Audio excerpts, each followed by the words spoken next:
Welcome back. My name is Sergey, owner of Architectural Mall. Today I will be showing you how to make templates for radius twist stairs.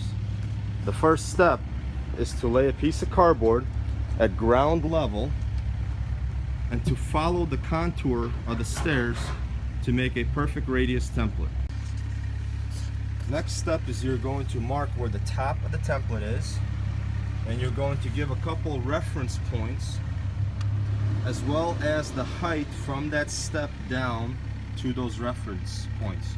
You will also mark the template as left side or right side based on looking at the house.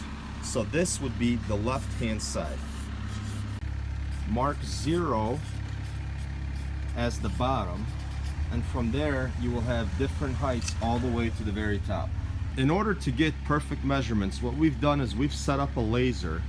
This laser is standing on ground 0, and we've marked where the laser hits on the wall. We measure at ground 0, and here it is 37 3/4 of an inch.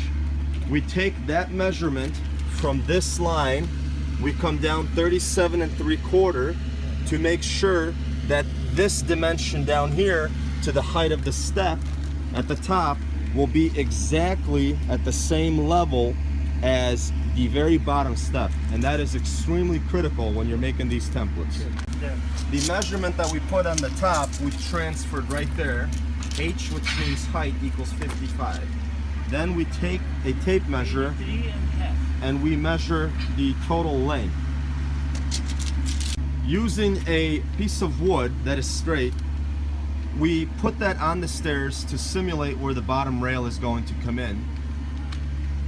We put the tape measure down where our laser level was, and we look up here, it's roughly 17 1/4.